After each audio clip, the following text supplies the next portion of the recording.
பாணி, பாணின்னா தண்ணி. நமக்கெல்லாம் தெரிஞ்ச அர்த்தம் தான். ஆனா, ரஹீம் இந்த தொகையில பாணின்ற வார்த்தைக்கு 3 அர்த்தம் சொல்றாங்க. முதலாவது பளபளக்கிறது, மின்னுறது அப்படின்றது. 2வது அர்த்தம் மானம் மரியாதை, மதிப்பு மரியாதை அது. 3வது தண்ணி. அது நமக்கு தெரிஞ்ச அர்த்தம். சரி இந்த 3 அர்த்தங்கள இந்த பாணின்ற வேர்ட்ல வச்சு இந்த தொகையில ரஹீம் என்ன சொல்ல வராங்க? அப்படின்னா, மோத்தி, மோத்தின்னா முத்து.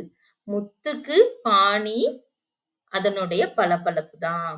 அந்த பளபளப்பு இல்லன்னா, முத்துக்கு மதிப்பு கிடையாது. அதனுடைய மகத்துவத்தை இழந்துவிடும். மனிதனுக்கு மானம் மரியாதை தான். ஒன்ஸ் அது போயிடுச்சுன்னா, திருப்பி அவனுக்கு என்னதான் புகழம் அடைஞ்சா கூட அந்த போன மானம் போனதுதான். சோ, அடுத்தது சூன். சூன்னா மாவு. மாவு தண்ணி ஊத்தி பெசஞ்சா தான் அது உணவுக்கு உபயோகப்படுத்தப்படுமே. அப்படி அது தண்ணியோட சேரல, அதுல தண்ணி இல்லன்னா, அது உணவுக்கு பயன்படாது. அதனால அது எதுக்குமே பயன்படாது. இதுலருந்து என்ன சொல்ல வராங்க? பாணி கயே ந ஊபரை. ஊபரைன்னா மீட்க முடியாதது. பாணி கயே இதுலருந்து அந்த பாணி போயிடுச்சுன்னா, பாணின்னா மூத்திக்கு பளபளப்பு, மனுஷனுக்கு மான மரியாதை, மாவுக்கு தண்ணி. இந்த பாணி கயே போயிடுச்சுன்னா, ந ஊபரை மீட்க முடியாது. திருப்பி மீட்டெடுக்க முடியாது அந்த பழைய விஷயத்த.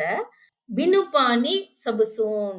தண்ணி இல்லாம எல்லாமே சூன்யமாயிடும். அதோட மதிப்பு மரியாதை இழந்துடும். அது எதுக்கும் பயன் தராது அப்படின்னு சொல்றாங்க. இப்ப படிச்சீங்கன்னா இந்த தோகையோட அர்த்தம் நல்லா புரியும். இப்ப நம்ம மனுஷன்ற எக்ஸாம்பிள் எடுத்துக்குவோம். மனுஷனுக்கு மான மரியாதை அப்படின்றத பாணின்னு எடுத்துக்குவோம் அர்த்தமா.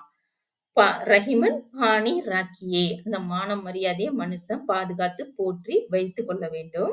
பினு பாணி சபுசூன். அந்த மான மரியாதை இல்லைன்னா எல்லாமே அவன் வாழ்க்கையே சூன்யமாயிடும். அவனுக்கு அதுக்கப்புறம் என்ன இருக்கு வாழ்க்கையில?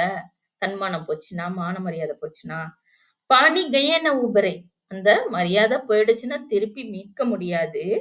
மோத்தி மானுஸ் சூன். இந்த இடத்துல இந்த 3த்துக்கும் இந்த பாணின்ற வார்த்தைய வச்சு அதோட அர்த்தங்கள நம்ம எடுத்துக்கணும். மோத்திக்கு பளபளப்பு, மானுஷ்க்கு மான மரியாதை, சூனுக்கு தண்ணி அப்படின்னு. இப்ப இந்த பாணின்ற ஒரு வார்த்தையில இந்த 3 வார்த்தைய பொதித்து வைத்திருக்கிறாரு ரஹீமன். இதுல இருக்கிற அலங்கார், ஸ்லேஷ் அலங்கார்.